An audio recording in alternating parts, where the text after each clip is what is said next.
Welcome back. So, as you just saw in the video on the Apollo 1 disaster, in 1967, threats to astronauts were very much on the mind of the international community. And it wasn't just Apollo 1. The Soviets suffered a significant disaster of their own.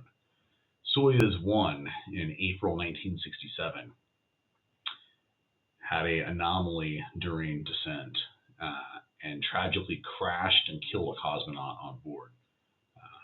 The Soviets held a vast state funeral. It was a widely publicized incident, unlike some of theirs. And in fact, a U.S. listening station had actually caught radio transmissions of the cosmonauts realizing that he was doomed as his parachutes failed.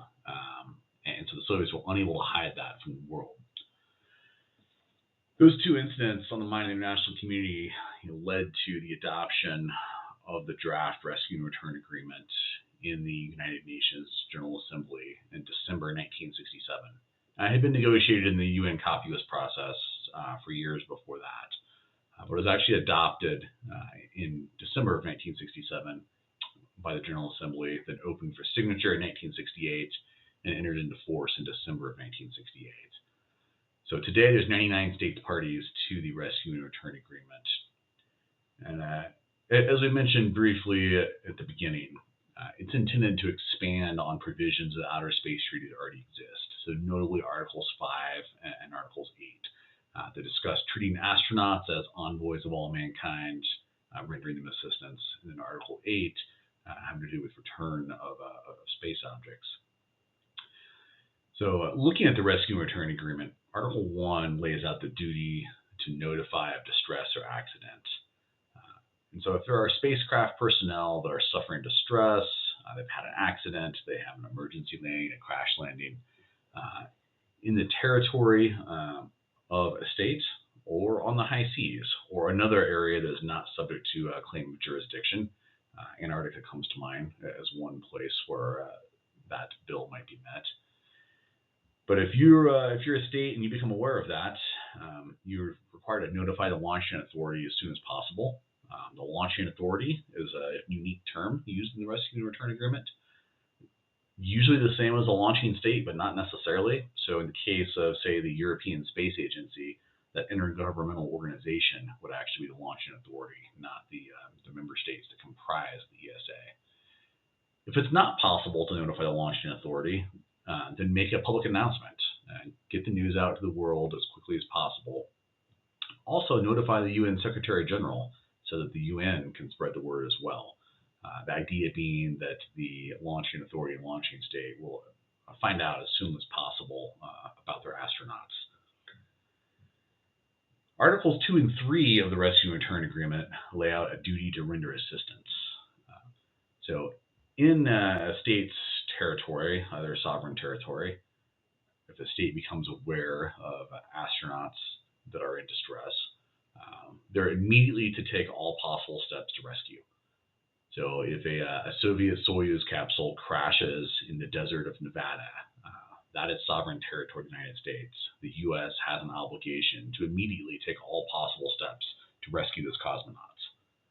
In contrast, on the high seas, which are nobody's territorial jurisdiction, if your state's in a position to do so, you should assist in search and rescue ops. And so states that have more significant naval assets, larger coast guards, better search and rescue equipment, they're going to be in a better position to be able to assist in search and rescue. But it's a as feasible sort of obligation, unlike the duty if there is a crash in your territory. And then Article 4 requires a state that rescues astronauts to safely and promptly return them to the launching authority. There are no conditions placed in this obligation. Even if you want to claim that those astronauts are spies conducting espionage, even if they request asylum and want to stay in your country, alleging that they'll be abused in their home state, or if you believe that they've committed some type of crime you want to prosecute them for, none of that matters. You're still required in the terms of this treaty to return those astronauts safely and promptly to the launching authority. And when recovery works out, as you can see from the photo of Apollo 11 here on the slide, it's a great thing, but it's technically complex. We had an aircraft carrier out in the Pacific to recover Apollo 11 with a lot of supporting ships. If you're going to do astronaut rescue and recovery right, it requires quite a bit of assets. Article 5 of the Rescue and Return Agreement describes the duty to return space objects as distinguished from astronauts. So this is stuff, not people. The definition of space objects includes component parts, so it doesn't have to be a complete rocket or a complete capsule. It can be pieces of that to include space debris, where that space object has broken up on reentry. If you discover the space object, you've got to notify the launching authority upon discovery. If the objects or components land on the high seas, nobody has a duty to recover and return those. You, as a state that didn't launch, don't have to do anything about that. However, if you're a state that didn't launch and a space object or components thereof launched by another state land in your territory, then you do have some obligations. So the first obligation, upon the request of the launching authority, take practicable steps to recover. So say you have a situation where Japan is launching a satellite and a rocket body falls into the territory of South Korea. South Korea would have an obligation to take practical steps to recover that rocket body if Japan asked them to. And then similarly, assume that South Korea did actually recover the rocket body. If Japan asked them to return it and was able to show that it was in fact a Japanese rocket, and they were able to identify it by make, model type, serial number, etc., then South Korea would have an obligation to return that rocket body to Japan, the launching state. And who's got to pay for this? Would be the launching authority. They pay for the recovery and return. You're under no obligation to expend money to recover and return space objects in your territory unless the launching authority is going to pay for them. And of note there, and then on the screen, you'll see a graphic discussing a recent recovery of a component part, a fairing from a SpaceX rocket, washed up in the Bahamas, which are not U.S. territory, independent sovereign state. But the U.S., acting through the U.S. company that launched this, went to recover that piece of component part. In the case of the fairing, those are actually pretty valuable for reuse, so there's good reason to want to recover that and reuse it. All right, moving on to the liability convention. So we already discussed briefly some of the provisions for liability that appear in the Outer Space Treaty. And the liability convention was intended to expand upon those. Opened for signature in March of 1972 and entered into force in September of 1972.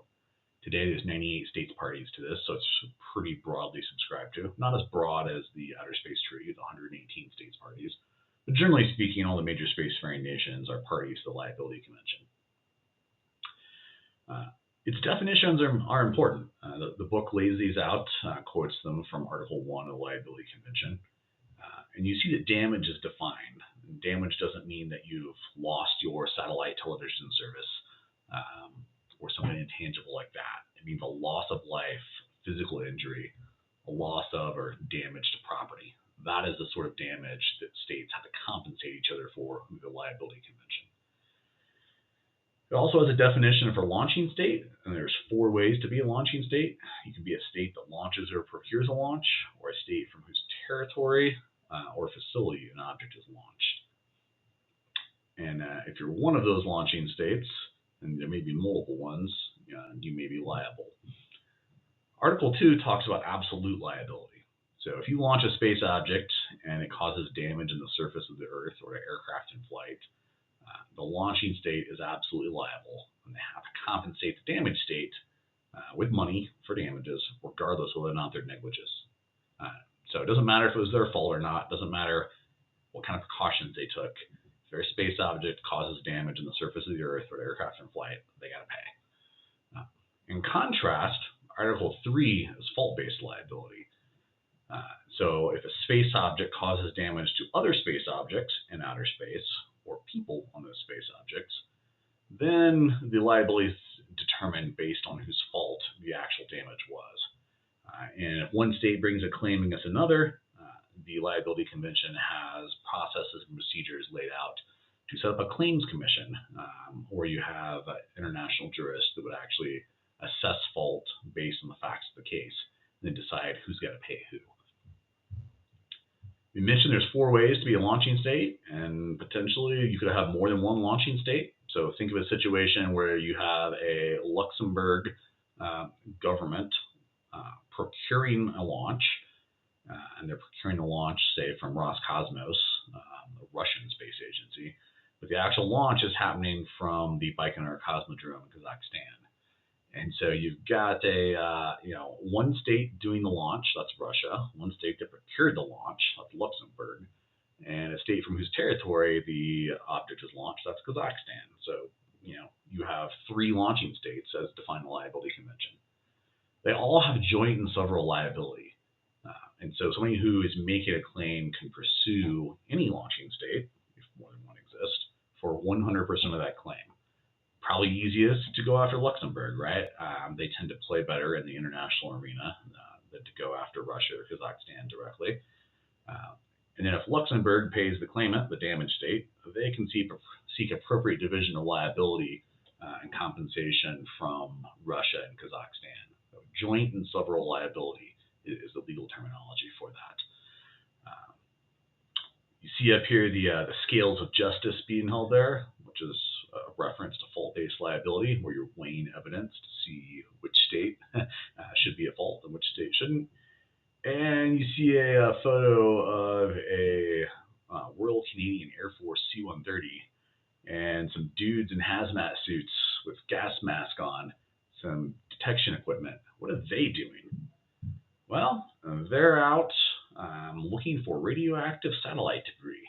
And we've got a couple of videos coming up where we're going to talk about that situation. The only time there's ever been a claim between states under the liability convention between Russia and Canada. We got a great video on that. And we'll talk about and watch a video on a collision in space and discuss fault-based liability too. So here you see these 2 situations we talked about. So in 1978, Cosmos 954, this is a Soviet nuclear-powered satellite launched by the Soviet Union, malfunctions and deorbits over Canada. It explodes on re-entry and spreads radioactive debris over a wide swath of Canada. Canada launches a major cleanup effort. It costs quite a bit of money. They bill the Soviets $6 million Canadian as the cost of the cleanup. The Soviets didn't admit fault, but they said they were willing to pay half that price, $3 million Canadian, as an ex gratia payment, basically a payment without admitting fault. And that was how that concluded. We'll have a video that we'll watch next that goes into some details about that. We'll also have a video on the 2009 collision between Iridium-33 and Cosmos 2251. So Iridium-33 is a U.S. commercial communication satellite, part of the Iridium constellation in low Earth orbit. It is active. It is in use. It is under control by Iridium, a U.S. company. Cosmos 2251, on the other hand, is an old Russian military satellite that's been defunct. It's out of fuel. It hasn't been responsive to commands. And basically, for the past 13 years, it's been floating around in space, uncontrollable by the Russians. So who's at fault for this collision? Well, looking at it, Cosmos 2251 drifted out of its original orbit. So when satellites lose fuel, they lose the ability to maneuver, they lose the ability to keep station, and they can actually wind up changing orbits. And that's what happened here. It drifted out of its original orbit and into the path of Iridium-33. Now, Iridium-33 was under control by the company. It had the ability to maneuver. And had the Iridium Corporation been expecting a collision, they could have maneuvered to avoid it. But the probability conjunction was assessed to be low, and so the Iridium operators didn't maneuver. As it turned out, that was a bad call because the collision occurred. spreading space debris over a good chunk of low Earth orbit and destroyed both satellites completely. So who's at fault? Well, we don't know. Neither state actually made a claim with a liability convention. So we never went through that process where a claims commission would assess liability. And with that, we'll move on to the videos that provide more details about these two events.